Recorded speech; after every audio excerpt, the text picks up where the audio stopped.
everyone, and welcome to another episode of the Reinvention Show. Long time no see, guys. I had been traveling, I don't know, because I've been in Europe and Asia. I don't speak any language well anymore, so you will suffer through it. But I'm excited to see that you're still here. And my amazing co host, Sherri Sutton, took the reins and helped us drive the show forward with great guests and great stories. So welcome.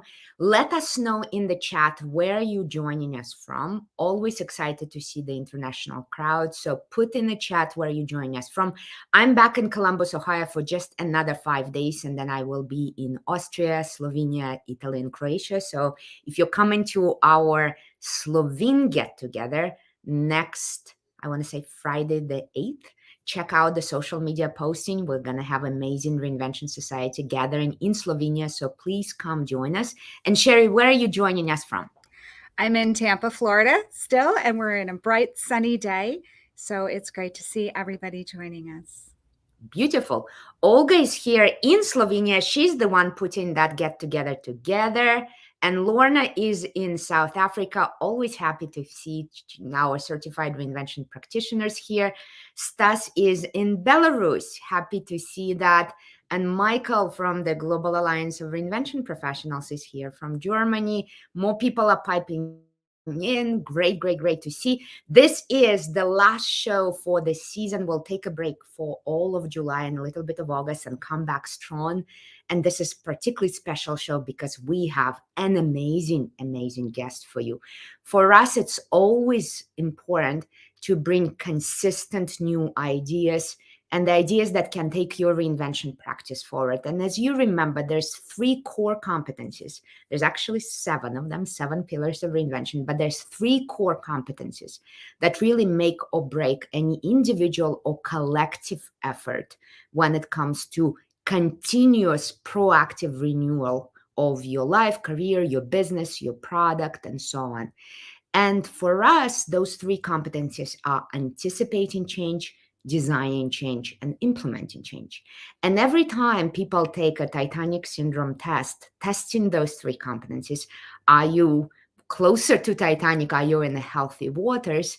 We consistently see the weakest link is anticipating change. We are generally okay with designing change. We're great at creativity, innovation, design thinking, brainstorming. We got much better in the last 20 years with implementing change, using practices from change management, Scrum Agile, project management, leadership, continuous improvement. But anticipating change has not been our strongest suit, and all of our data shows consistently across industries, across countries, that we're not good at that. And that is why it's an absolute great honor to bring today to stage a strategist, advisor, and author of amazing books that are specifically helping you get better at anticipating change and managing risks, Michele Wucker. Michele, welcome to the stage. I'm so happy to be here. Thank you for the invitation. Well, this is a great opportunity for us because you don't have just one piece of work. You have 2 amazing books that are relevant to our topic. One of them is Gray Rhino, and I will ask you a lot of questions about what is Gray Rhino, how to recognize and act on obvious dangers we ignore. But there's another one on risk. You are what you risk. So we will touch on both of them. And I want to start with a question around Gray Rhino. What is Gray Rhino, and why does it matter to all of us? Sure. Well, the best way to explain it is to imagine you're out on safari and there's a big rhino right in front of you. And maybe you've been trying to take a picture of the baby rhino. So the mama rhino is not happy with you. She's pawing the ground. She's snorting. She's moving her head, and she's getting ready to charge at you. What are you going to do? And so Gray Rhino is a metaphor for the big scary thing coming at you. And then it gives you a choice. And it's really a challenge to be one of the people who recognizes the Gray Rhino in front of you and does something, not just to get out of the way, but to actually harness its strength and power to make something better. So the rhino part of the image is quite obvious. The gray part is because, I don't know if you went to the zoo when you were a kid like I did and saw rhinos, but at the zoo, you learn that there actually is something called a black rhino. which is gray, and a white rhino, which also is gray. And so that part of the metaphor is that we see things that are really clear right in front of us, but we twist ourselves into pretzels to look in the other direction to try to describe themselves as something that they're not. And so the gray rhino is really a metaphor for the fact that we're more vulnerable than we think to get run over by the big scary thing in front of us, but that we're not condemned to do so. And it's really a challenge to stand up. I love that. And when I was reading your book and reading the articles, and by the way, guys, if you want to see more in across all of the channels, you see links to the books and Michele Wucker's work and so on. But for me, it was important the juxtaposition of the concept of gray rhino and the concept of black swan. So what's the difference between them? We all know black swan. This is all about unpredictable, completely unforeseeable events. How is black swan different from a gray rhino? So, of course, the Black Swan, that book came out right before the great financial crisis, and which was a big surprise to people, to many people, even though there were lots of smaller crises that were very, very obvious, and they all came together. I call it a crash of gray rhinos. And whether it was the derivatives, the new and poorly understood securities, the subprime housing market, sort of a lack of regulation, sort of hands off. There are lots of things coming together. I had bought an apartment on the Upper West Side of Manhattan in 2000 that almost doubled in 4 years. And it was the first apartment. And I saw that, I follow sort of, monetary policy cycles. And I said, okay, time to decide what's next. So the Black Swan came out and people used it as a metaphor for the great financial crisis. Unfortunately, they didn't use it the way it was supposed to be used. I mean, it was used as a way to get us to stretch our imaginations, to be sure, but also to realize that you're dealing with a lot more uncertainty than you know of. Instead, so many policymakers and portfolio managers who lost a lot of their clients' money used it as a cop-out. Oh, Black Swan, nobody could have seen it coming, which was not actually the case. You look back through the LexisNexis for all the news references at the time. You look back at the signals that led me to sell that apartment. And you realize that there were a lot of things coming at us, and there were lots and lots of warnings. Christine Lagarde's comment about the financial tsunami, which was echoed a couple of weeks ago when you heard a lot of people talking about the financial hurricane and storm that are on our way right now, which is a topic for another discussion. But I think a lot of people tried to be armchair quarterbacks and say, oh, here's the next Black Swan, even though that is by definition, once you can imagine it, if it's something that's happened before, then it's not a Black Swan. So I think there was a real yearning for people to do better at anticipating things.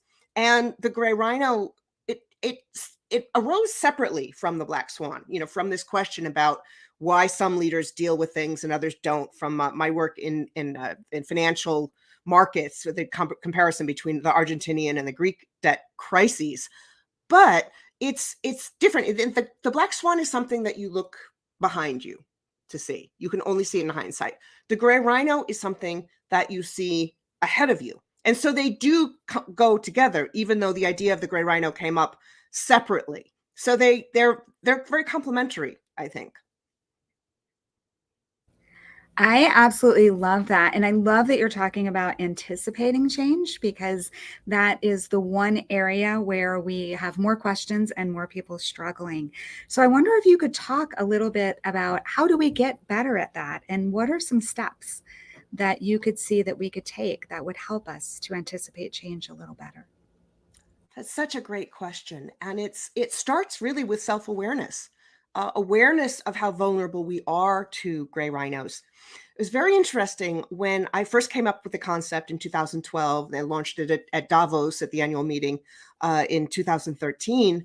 I talked a lot about how there are these obvious things. And my literary agent was shopping around the book proposal, and all of these editors came back and said, well, of course we should deal with obvious things, but we're kind of dealing with them. So why do you need a book to talk about that? I mean, this is not counterintuitive.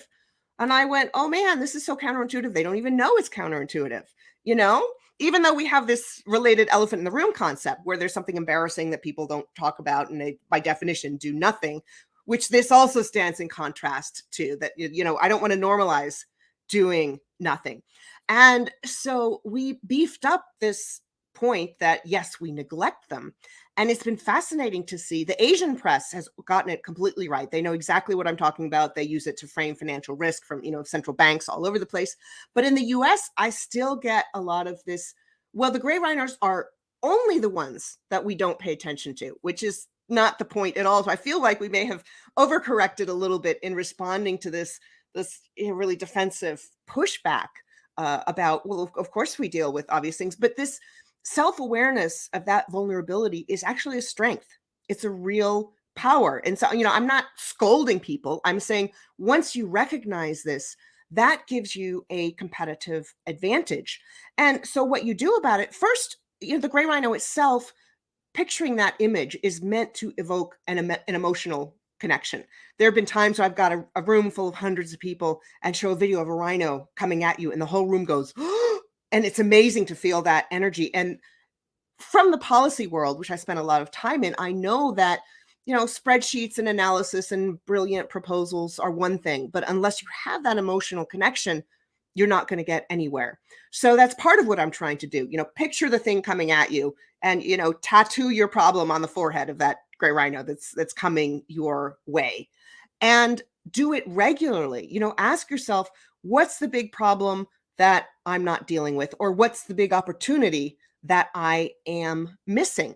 And I've pulled together a 5-stage framework for analyzing where you, your competitors, your peers, other stakeholders, the community, your employees, where people are in responding to a gray rhino, which is why I like your framework so much, that it doesn't stop with anticipation, which a lot of people try to do. But it's really just that self-awareness that you're more likely to get run over by a gray rhino than you think, unless you pay attention to it. I love that. And for our community that is part of the Global Alliance of Reinvention Professionals, the concept of gray rhino could work beautifully at the time you are using the Kill the Company exercise. There's this exercise that we teach where you come in and you are imagining every way your organization or your career can be destroyed in the shortest period of time. And this is a very powerful, evocative image and a concept that everyone can understand.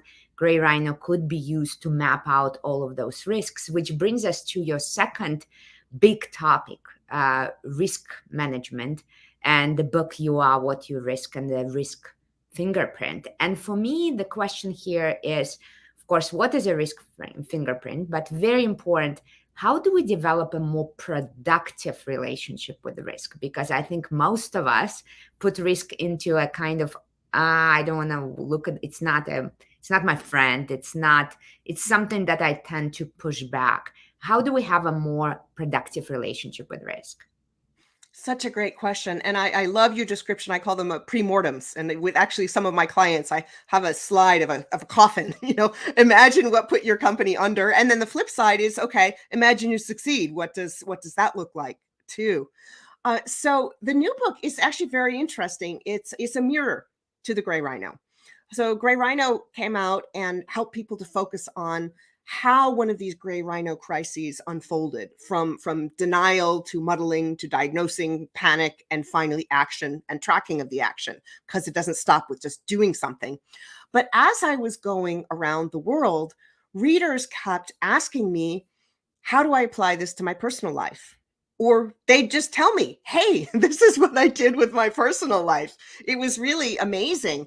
And so I sort of flipped the picture, going, why, looking at some of these personal influences, personalities, but also organizational culture and societal culture. What does each person, each organization, each society bring to the situation when there's the gray rhino coming at you? Because, some people will freeze, other people will get out of the way, and other people will look at the opportunity.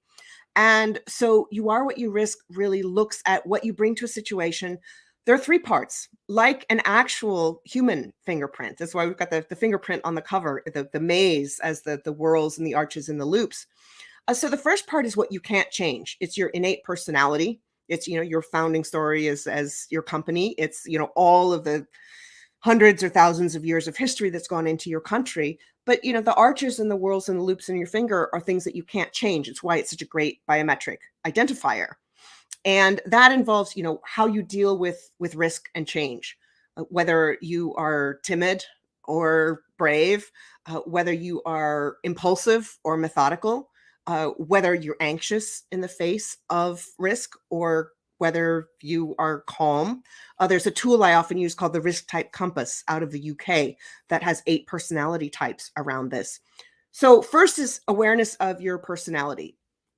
Second, lived experience, how you were brought up, the risks that you've taken that worked out, the ones that didn't, and how you feel about those. And that interacts with your personality. If you look back at the metaphor, if you cut your finger with a knife, that changes the biometric identifier, just like it changes people's relationship with risk. And some people cut their finger with a knife and they say, oh, well, I survived that. And they go on and become sushi chefs, and other people say, just give me the butter knife. I don't want the steak knife, and it's that interaction. And again, those experiences, often they're things that you may not be able to control. The third part is the habits, the processes, the environment, the people you surround yourself with, the kind of company you work for, the kind of company you decide to lead, the processes and the culture that you create if you are the CEO. Strange neurobiological things down to what you eat for lunch. Spicy food makes you more risk-seeking for a couple hours after you eat it. Cooler temperatures make you more risk tolerant. Things like, fragrances, the tempo of the music. If you don't want to get a speeding ticket, I would say put on some Muzak instead of some, Green Day, because to reduce the likelihood. And so, your social context, hugely important. The diversity of perspectives that you can bring to an analysis, understanding of what makes you more comfortable with healthy risks and what makes you less likely to take the unhealthy ones, leaping before you look. So the risk fingerprint combines all of those. And once you have self-awareness, you can optimize your environment, your habits, your processes in a way that encourages healthy risk-taking and, discourages the dangerous things that could be, existentially fatal for your company. And then you can apply that to risk empathy as a CEO. Look at your team, look at the variety of risk fingerprints among your team, use it as a way to have conversation. I mean, one of the best recruiting questions that rarely gets asked is, what's the biggest risk you've ever taken? And after that, what's the biggest risk you've ever not taken? Because often something that looks to the outside like the biggest risk is actually the second biggest risk compared to the one, a refugee, for example, going out on a boat in shark infested waters. For them, that was the second biggest risk. The bigger risk was staying. So understanding all of that gives you great insights into how you can create an environment at your company, within yourself, within your team, within your community that encourages you to innovate, that catalyzes positive change, and also opens up the kind of conversation that we need about risk taking, which has two sides, the positive side and the negative side, the opportunity and the danger, and being aware of what you bring to the risks in front of you. It's such rich territory, but we don't think about it nearly as much as we should. And it's so relevant to reinvention. Love that. We have a lot of reactions from the audience. So next time, guys, you are hosting a strategy session, make sure it's cool room, specific music, and feed people some spicy food if you want to be in a greater and more productive relationship with risk. So that's amazing. Sherri, I know you have a question. I want to know if you could talk a little bit more about your support system and risk, because I've heard you talk a little bit about culturally we have different support systems and how that impacts our risks or our ability to want to take risks. one of my favorite questions, first of all, is knowledge. Do you have access to the knowledge that you need? There's a lot of research, particularly by Dr. Paul Slovich, who's sort of the guy, the go-to guy on risk perception, talks about some of the factors involved in a particular risk or danger that affect how willing you are to take it or how tolerant you are of it. And one of those is control, how much control you feel you have over the situation. How aware you are of the elements of it, how much you trust the scientists and the authorities in their knowledge of the situation. So knowledge is huge. And you can get that from your support system if you don't have it yourself. I mean, it's why we have doctors and lawyers and financial advisors instead of doing all of that ourselves, right? So as an individual, you can think about that support system. The doctor, lawyer, advisor, the coach at the gym, and then the friends, the people around you.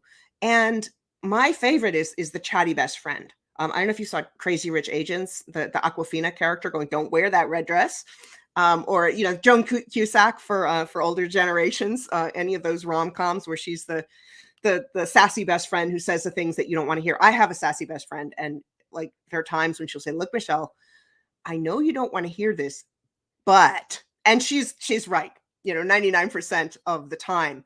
But if you are around a bunch of people who are reckless, I mean, as every parent with a teenager knows, you don't want your kid hanging around with just those kind of people. But if you know that you tend to be the person who shies away from risk, have some people around you who can hold your hand, who can make you more comfortable with things like, yes, I'm going to take on that student loan for that degree. Yes, I'm going to do that startup. Make sure that you've got the kind of support that you need, the financial backdrop, the advisors, the team, the sort of ecosystem around you. We hear about startup ecosystems all the time, and risk is a very important part of that. And the ecosystem also includes, all kinds of people who will tell you what you don't want to hear. There's so much resistance, and I think we see this more in the West than other places, but there's so much resistance to people saying, "Hey, what about this?" So having the right set of voices around you is so important. And it's a really important analysis for companies to go through on your board of directors. We hear all the research about how having 30% of women or more will increase your performance. Having a diverse set of decision makers will increase your performance. But we don't think explicitly about risk. And that's a really important part of it because, risk within any demographic is a range. People have a range of preferences. And so you shouldn't make assumptions about what people think about risk. And so making sure you've got that variety of perspectives. I mean, I write about it in the Gray Rhino. I write about it in You Are What You Risk. I try to make sure I do that, with anything I'm involved in my life. And I see the companies with the diverse boards. Like, you hear about a crisis and you look at the board and it's a bunch of people who are the same age, went to the same schools, the same demographic, the good old boys club. And you see the consequences of people not bringing in those diverse voices. Maybe there's a favorite story bringing it to a personal level where an unhealthy relationship with risk was turned into opportunity and something that can be relevant for everyone who's listening. Yeah, well, there's an amazing story in You Are What You Risk about a young couple from Chicago. In their 20s, they had a real estate development company doing some sustainable developing, and they were really up and coming. And then the great financial crisis happened, and things were not going so well. They were in a lot of debt, and pulled themselves out. Were really savvy about it, and made some changes to their life. But they also had come under a lot of pressure from their families, had bought a house that was really more than they could afford. They were looking at some of the polarization, the problems going on in the United States, and they're saying this is really unhealthy. They had twin kids, and they wanted their kids to grow up with a sense of possibility. And so in 2019, they head off on a trip around the world, becoming digital nomads, going all over the place. And before they left, their family said, what are you going to do about the kids in school? Well, beginning of 2020, little thing happened around the world that made things hard for everyone. Well, they had been in Australia just before that, and with the wildfires, they left because of the air quality. They ended up in New Zealand, like the safest place in the world to be during the pandemic, and their kids were in school the whole time. I mean, it was just absolutely incredible. And I talked to them before they left, and at some point during their journey after this whole New Zealand thing, and they said to me, often the biggest risk is staying in the same place, is not accepting the change. And I see that so much with careers. People are like, oh, my boss is a control freak. They can't make a decision. Oh, my coworkers are jerks. I don't know if you saw the story on the internet went viral recently about Jorts the cat, where this ginger cat was kind of dull, and the coworker complained to HR that someone mentioned that the cat was dull, and they said that it was discriminating against orange cats, and having coworkers like that. And if you're someplace where you're not growing, or you're not making enough, you don't have time for your kids, think about the trade-offs of that job and going someplace else. I gave a talk once where someone asked me, what if you're at a company where there are gray rhinos and you're trying to tell the people above you about them and they won't pay attention? And I said, I'm sorry to be the one to tell you this, but maybe a different company is a better place to be. Absolutely. Absolutely. If the Titanic is sinking, there's nothing wrong with jumping the ship and finding a place where you find yourself. I think there's no better way to finish the show, but with the quote, sometimes the greatest risk is staying where you are and refusing to change. I love that quote from you. You just really nailed it in terms of the summary of this conversation, that it's a lot of nuanced thinking around risk. And that's why, like Olga, I'm really resonating with the concept of risk empathy, that there is so much more nuance and different colors of risk appetite and risk fingerprints. So we are so excited to dive deeper into your work. Thank you for sharing it. Guys, everyone, you are what you risk and Gray Rhino. You have the links in the comments. You can get them right now. And there's plenty of resources to connect to Michele's work. Michele, thank you so much for taking time to join us today. Thank you. This has been really enjoyable. Thank you, thank you, thank you. Thank you. And for everyone, this is wrapping up our season for the Reinvention show. We would love to know how it's been for you, what other topics and guests you would like to see. So put that in the comments. And we're starting the new season strong in August, because there will be a chance for you to take everything we discussed and put it into practice at our traditional and beloved Easy Reinvention Lab, which is a 5-day free live online event where a community of about 500 plus professionals from all over the world come together to practice reinvention. And this time we're dealing with one of the areas of risk that is emerging all over the world, which is fatigue and burnout. Gallup just put out a report. I don't know if you've seen an article at Harvard Business Review, how stressed, anxious, and fatigued everyone is. And this is a time to reinvent our relationship with work with 5 very pragmatic tools. You can register now, bring your colleagues. It's super easy. We just meet live on Zoom once a day per day, about an hour. And there's a workbook attached. You can watch the replays. You can come live, but it's very, very easy, very structured, and it's great to do as a team. So we'd love to see you at the next lab, which starts at the end of August. And we will be back with you in the beginning of August with a strong show related to fatigue and burnout. So, Sherri, wish everyone good luck for the season. Good luck. And I want to add, for the lab, you'll actually be able to use what you learn like that day with your team. So it'll be a good investment of time for that, because people have taken it and used it right away with their clients and in their companies. So absolutely, we look forward to seeing everybody when we come back. Thank you, Michael. Thank you, everyone, for your reactions. Go explore some gray rhinos in your life, and we will see you in August. Thank you, everyone, and have an amazing summer. Bye, everyone.